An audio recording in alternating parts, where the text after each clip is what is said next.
I'm Logan Crawford, and right now on the Spotlight Network, we're diving deep into the universal search for truth, faith, and divine purpose. We're talking to a terrific author.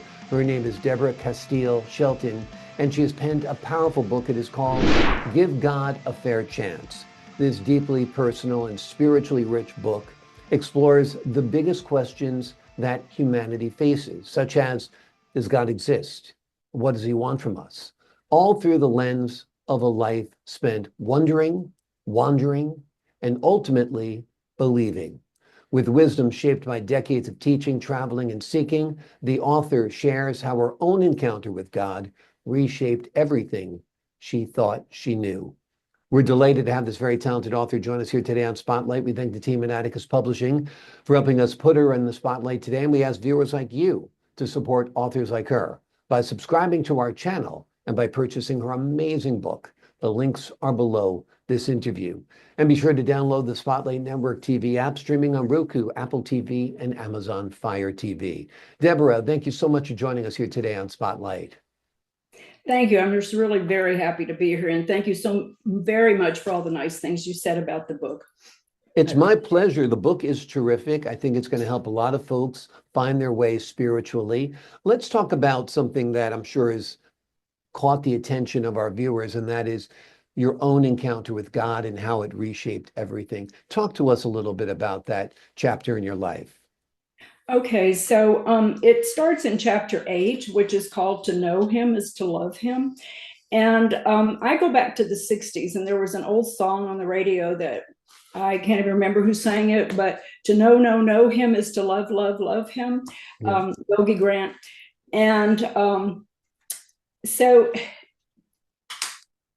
to start from the very beginning we would be here for days. But let me just put it this way. You know, everybody nowadays identifies as a he, she, or it. And I'd like to say how I identify. And I think it might be a little daunting for some people, but I identify as a born again, spirit-filled, Bible-believing follower of Jesus Christ. That's my identity. And to be that kind of a person, it's a long history of how I got there. I started out as a Catholic, and it was because I inherited Catholicism. I believe that every person on the planet Earth, if they have a religion or if they don't have a religion, we inherit that. And no matter what it is, we inherit it. So I inherited Catholicism, and the story goes back to the fact that my father was raised in Catholicism, and they were very staunch Catholics, and my mother was a Baptist. So when she married my father back in 1926, his mother said, you know, you can bring your bride here. She can even live with us, but she's going to have to do three things. Number one, she's going to have to become a Catholic. Number two, she's going to have to raise her children Catholic. And number three, she's going to have to basically renounce her Baptist faith. And so my mother had 11 children. I'm number 9 of 11 children. So yeah, and I would have been number 10, but she had a stillbirth, so we would have been an even dozen. Yeah. But Catholicism, I don't want it to sound like I'm against it or that I'm against religion. I'm not. But for me, it wasn't working. Catholicism always confused me. The Mass didn't really mean anything to me. I would go because that's what we did in our hometown.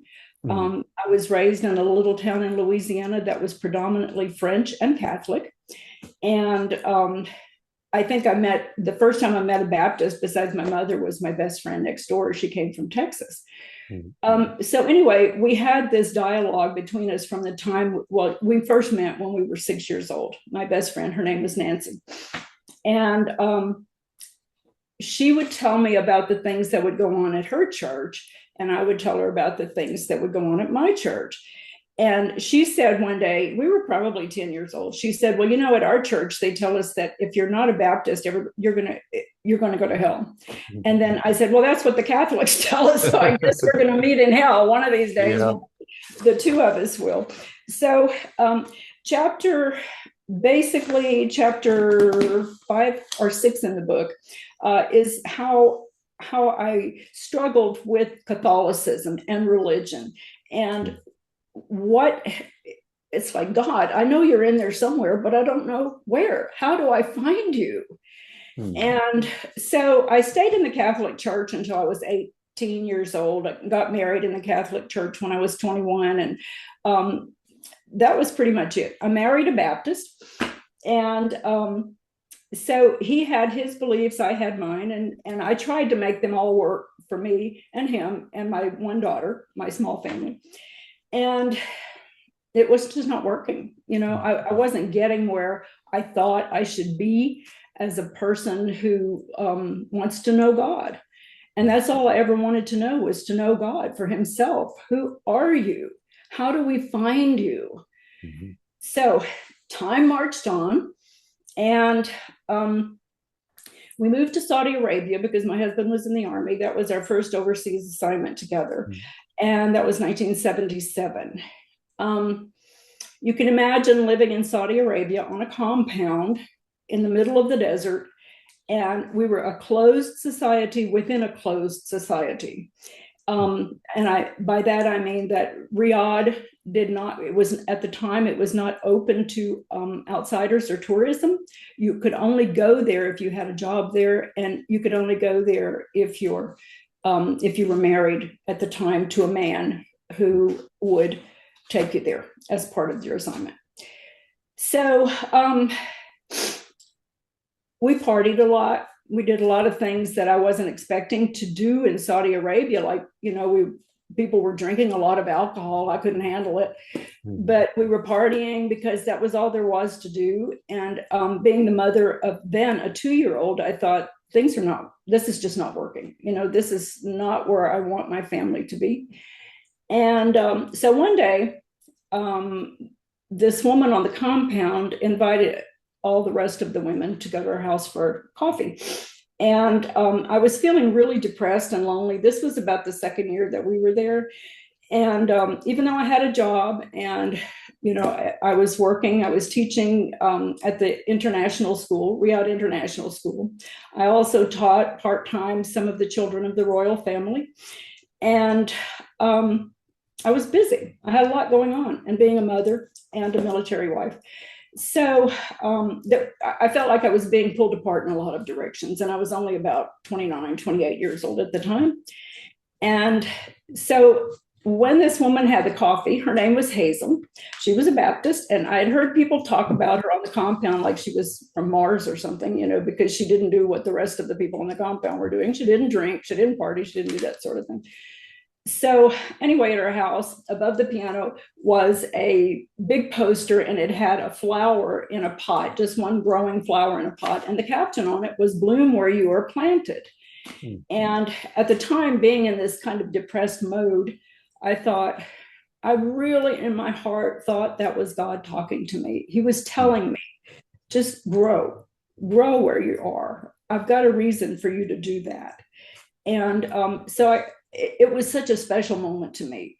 It was, here I am in the middle of the desert, thousands and thousands of miles from the only world that I knew, from my safe little community in Louisiana. And I was a new bride, a new mom, trying to deal with all of that. So that, Logan, was the very first step in my coming to the Lord, where Jesus is out. He's the good shepherd, and he's shining his light, looking for the lost sheep. I was one of those lost sheep. The book is dedicated to all who thirst for righteousness, hunger and thirst for righteousness, which is from Matthew 5:6, and is from the Beatitudes. So the premise of the book is basically, how do we get in touch with God? And that's the question you're asking me right now, right? Am I understanding that correctly? Yeah. Okay, so there are many ways that God has made a way for us to get in touch with him. One of them happens to be the creation. People have there's a lot of debate about whether God is the creator or whether we evolved. And I cover a lot of that in the book. And it's mainly what God has shown me. So if you look at the creation, you think, well, that presupposes a creator, doesn't it? Mm-hmm. Right. So if there's not a creator, I'm going to go back to the back of the book where I ask the question, if God doesn't exist, so what? Mm-hmm. So what? So we can live exactly the way we want to do. There's nobody in authority over us. There's no sin. There's no unrighteousness. But if God does exist, then what? What do we do with him? Where do we put him? How do we access him in our lives? So that to me is one of those two questions are very critical, I think, that we all need to ask ourselves. If God doesn't exist, so what? Am I one of those people that can say, well, he doesn't exist, I can live exactly the way I want to. There's no consequence. There's no accountability. Is that the kind of world we want? Well, I think that's the world we're living in right now, unfortunately, for a lot of people. I think that's why we're seeing unprecedented crime, school shootings, mall shootings, absolute horror happening in the streets, people with crazy identity issues and so forth. I do think we're living in a godless, secular society for a large part. And that's what's portrayed by the media as the cool thing, the right thing, and Christians are stupid, they're out of touch, they're whack jobs. So there's a lot working against us, that's for sure. So I think your book really is an important tool for people to really give God a fair chance. Because like you said, if there is no God, there is no meaning, there is no context, there is no right and wrong. We're just here, we're just came out of primordial sludge. Then what's the point? Let's all be hedonists. Let's not do good for others. Let's just do good for ourselves, whatever feels good at the moment. I think it's that type of debauchery is what you're seeing in society right now. And I think that's why 14, 15, 16-year-old kids go into a classroom and shoot 10, 20, 15 people because they're not taught about the preciousness of life, about the eternal nature of life and the promise of the Lord Jesus Christ. What do you mean by give God a fair chance? I gave you my take on it, but let's get your take on it. Okay, so there are a lot of things that God has put in my heart to talk about in that respect. And if you don't mind, I'm going to read just the very first part of the book on the cover page, actually on the title page. Give God a fair chance, because that's what he's giving you. A fair chance to set you free from the law of sin and death, which comes from Romans 8, 1 and 2.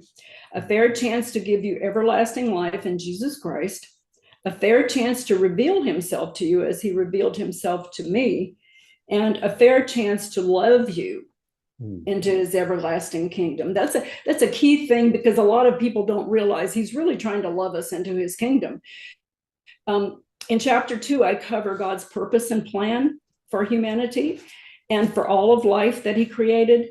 And it's a rather lengthy chapter. My son-in-law told me, did it ever end?